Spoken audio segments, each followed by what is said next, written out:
Hello বন্ধুরা, welcome back to my channel. তো আজকে আমি শেয়ার করতে চলেছি ডেজি স্কোয়ার। তো চলুন বানিয়ে নিই ডেজি স্কোয়ার। তো ফ্রেন্ডস, ডেজি গ্র্যানি স্কোয়ার বানাতে গেলে দেখুন কি করতে হবে। উল্টিকে এই যে এইভাবে নিয়ে নেব আঙুলে, ঠিক আছে। তারপরে ম্যাজিক সার্কেল বানাবো, এইভাবে নিয়ে নিলাম। নিয়ে নেওয়ার পর দেখুন কি করব, একটি চেন নিলাম। তারপরে এই চেনটাতে এইভাবে একটু ঘুরিয়ে নেব। তারপর এইভাবে এই যে সিঙ্গেল ক্রোশিয়া বানাবো, ঠিক আছে। 8টি সিঙ্গেল ক্রোশিয়া বানাবো, 2 3 এইভাবে। এটা টানলে এরকম ছোট হয়ে যাবে, দেখুন এইভাবে সার্কেলটি ছোট হয়ে যাবে। তো 3টি হলো, 4 5 6 7 8, ঠিক আছে। এই হলুদ সুতোটি আমি এখানে কাট করে দেবো। তো প্রথমে আমি এটা টেনে নেব, এইভাবে টেনে সার্কেলটি দেখুন এইভাবে ছোট করে দিলাম, এইভাবে। তারপরে এই সুতোটাকে এর সঙ্গে বার করে নেব, এইভাবে বার করে এখানে সিকিউর করে দেবো এটিকে, ঠিক আছে।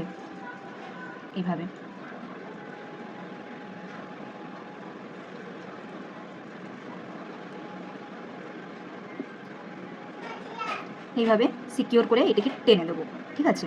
এইভাবে তো সুতোটি আমি কাট করে নেব, তারপরে দেখাচ্ছি। দেখুন এরপর আমি সাদা এই যে সুতোটি নিয়েছি, এই সাদা সুতোটি এইখানে জয়েন করব, ঠিক আছে। এই যে চরকি দিয়ে নিয়েছি। তারপরে এইভাবে টেনে এখানে আমি দেখুন 1 2 3 তিনটি চেন বানালাম। তো যেখানে আমি জুড়েছি সেখানে এরপর দেখুন কি করব, 3টি চেন বানানোর পর এটিকে এইভাবে নিয়ে আসবো। নিয়ে আসার পরে এই যে ডাবল ক্রোশিয়া যে আমরা বানাই, সেই ডাবল ক্রোশিয়ার দুটো এইভাবে নেব। তো দুটি সুতো আমাদের রয়ে গেল ক্রোশিয়াতে। তারপরে আবার সেম জায়গাতে নিয়ে এই যে একবার শুধু বের করাবো, তাহলে এই যে 3টে সুতো রয়ে গেল। তারপরে আবার আরেকবার নেব, এই যে 2টো সুতো বের করে দিলাম। তো টোটাল আমাদের কাছে এখন 4টে রয়েছে, এই 4টিকে একসাথে বের করে নেব। তো একটি ফুলের পাপড়ি আমাদের রেডি হয়ে যাবে। তারপরে এই যে একটি চেন নিয়ে নিলাম এইভাবে। এরপর পরের যে আছে সেখানে একটি পাপড়ি বানাবো, পরের চেনটিতে দিয়ে দেখুন পরের চেনটিতে দেবো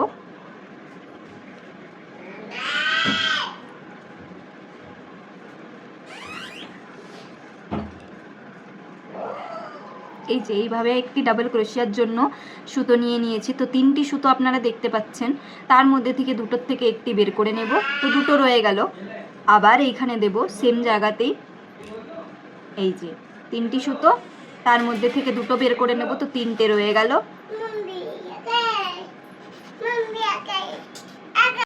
তো দেখুন এই যে 3টি সুতো আমি বের করে নিয়েছিলাম, ঠিক আছে। তারপরে আবার আরেকটি পাপড়ি এরকম বানাবো ডাবল ক্রোশিয়া, ঠিক আছে।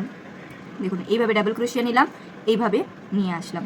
তো 4টি পাপড়ি রয়ে গেল, এইভাবে ডাইরেক্ট বের করে নেব। তারপর আবার একটি চেন নেব, তারপরে যে পরের চেনটি আছে সেখানে বসিয়ে এইভাবেই 8টি পাপড়ি টোটাল বানাবো। তো চলুন 8টি পাপড়ি টোটাল বানিয়ে নিই, তারপরে দেখাচ্ছি। তো দেখুন এই যে একটা বানিয়ে নিয়েছি, লাস্টে আমার একটি বাকি আছে। তো এইখানে একটি বানিয়ে নেব, একটি পাপড়ি বানিয়ে আমি দেখিয়ে দিচ্ছি আরেকবার। এই যে একটি ডাবল ক্রোশিয়ার থেকে 2টো সুতো আমি নিয়ে নিলাম। তারপরে আরেকবার এইখান থেকে এই যে 3টি সুতো রয়ে গেল, তারপরে আরেকবার দেবো সেম জায়গাতে এইভাবে। তো 4টে সুতো লাস্টে অবধি আমার রয়ে যাবে। তো এইভাবে নিয়ে সবগুলো একসাথে বের করে এই যে একটি চেন দিয়ে, এখানে যে আমরা 3টি চেন নিয়েছিলাম না, এর শুরুতে এইভাবে দিয়ে সিঙ্গেল স্টিচ দিয়ে জয়েন করে দেবো। তো এই দেখুন প্রথম ফুলটা আমার বানানো হয়ে গেছে। তো কত সুন্দর লাগছে দেখুন। এরপরে এই সুতোটা কাট করে এটি সিকিউর করে দেবো, তারপরে দেখাচ্ছি। এবারে দেখুন আমি লাল সুতোটি নিয়েছি, আপনারা আপনাদের পছন্দ মতো যে কোনো কালার নিয়ে নিতে পারেন। দেখুন লাল সুতোটিতে এই যে সরকি দিয়ে এখানে এই যে পাপড়ি আছে না, পাপড়ির এইখানটায় এখানে জয়েন করে দিলাম। এরপর দেখুন 1 2 3 তিনটি চেন নিলাম। এইখানটিতে একটি ডাবল ক্রোশিয়া, 2টি ডাবল ক্রোশিয়া, আর চেনটিকে কাউন্ট করে আমাদের 3টি ডাবল ক্রোশিয়া হলো, ঠিক আছে। এখানে আপনারা 4টিও করতে পারেন, আমি 3টি করছি। এবারে একটি চেন নিলাম, তারপরে যে পাপড়িটা আছে এইখানে দিয়ে একটি ডাবল ক্রোশিয়া, 2টি ডাবল ক্রোশিয়া, 3টি ডাবল ক্রোশিয়া, মধ্যখানে 1 2 2টি চেন, আবার সেম জায়গাতেই একটি ডাবল ক্রোশিয়া, 2টি ডাবল ক্রোশিয়া, 3টি ডাবল ক্রোশিয়া, ঠিক আছে। আবার একটি চেন নিয়ে তার পরের পাপড়িটিতে 1 2 3, 3টি ডাবল ক্রোশিয়া। আবার একটি চেন নিয়ে এর পরেরটিতে 6টি ডাবল ক্রোশিয়া। তো দেখুন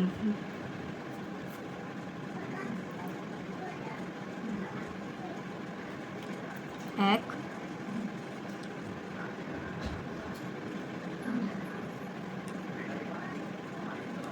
দুই,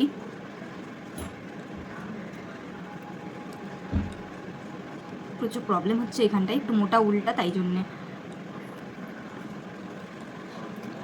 3টি ডাবল ক্রোশিয়া, 2টি চেন, সেম জায়গাতেই আবার 3টি ডাবল ক্রোশিয়া। 1 2 3, ঠিক আছে, এইভাবে। তো দেখুন আমি আরেকবার বলে দিচ্ছি।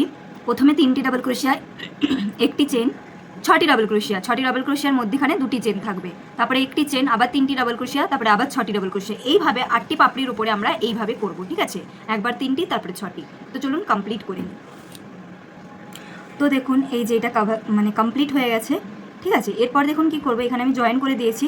জয়েন করে দেওয়ার পর সেম জায়গাতে একটি সিঙ্গেল স্টিচ দিয়ে তারপরে চেন নেবো 1 2। তো চেনটিকে একটি ডাবল ক্রোশিয়া কাউন্ট করব সেম জায়গাতে, ফাঁকা জায়গাটায়, ঠিক আছে। এই যে ফাঁকা জায়গাটা এখানে 1 2, 3টি ডাবল ক্রোশিয়া। আবার 1 এখানে, এর পরের যে ফাঁকা জায়গাটি এখানে 1 2 3, 3টি ডাবল ক্রোশিয়া। এরপর একটি চেন নিয়ে এই যে 6টি বানিয়েছিলাম তার মধ্যেখানে 2টি চেন নিয়েছিলাম, এখানে আবার সেই 6টিই বানাবো।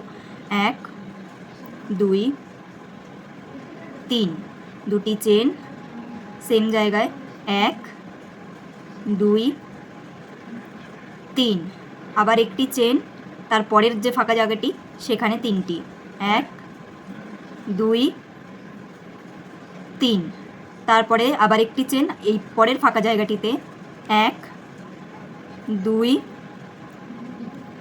3, 3টি ডাবল ক্রোশিয়া, তারপরে আবার এখানে 6টি ডাবল ক্রোশিয়া, আবার এইখানে 3টি ডাবল, আবার এখানে 3টি ডাবল, তারপরে আবার 6টি করে এই রাউন্ডটি আমরা কমপ্লিট করব। তো দেখুন বন্ধুরা কমপ্লিট হয়ে গেছে আমার এই যে ডেজি স্কোয়ার। কত সুন্দর লাগছে বলুন তো। এটা দিয়ে আমি ডেজি স্কোয়ার অনেকগুলো আলাদা আলাদা বানিয়েও 2টি কভার বানাবো, আর এইটাকেই বড় করে আমি আবার 2টি কভার বানাবো। এটাকে বড় কীরকম করবো বলুন তো। এইখানে আবার 3টি, এখানে 3টি, এখানে 3টি, এইভাবে এটিকে বাড়াতে থাকবো। যেরকম এখনই বাড়ালাম সেইভাবে বাড়াতে বাড়াতে একটি বড় চকর শেপের আমি সোফার কভার বানাবো। আর এর সাথে যে ছোটো ছোটোগুলো বানাবো তার ভিডিও আমি আপলোড করবো, ছোটো ছোটো আলাদা আলাদা কালারে বানাবো। তো প্লিজ বন্ধুরা আমার চ্যানেলটিকে সাবস্ক্রাইব করুন এবং লাইক করুন ভিডিওটিকে। Thank you so much.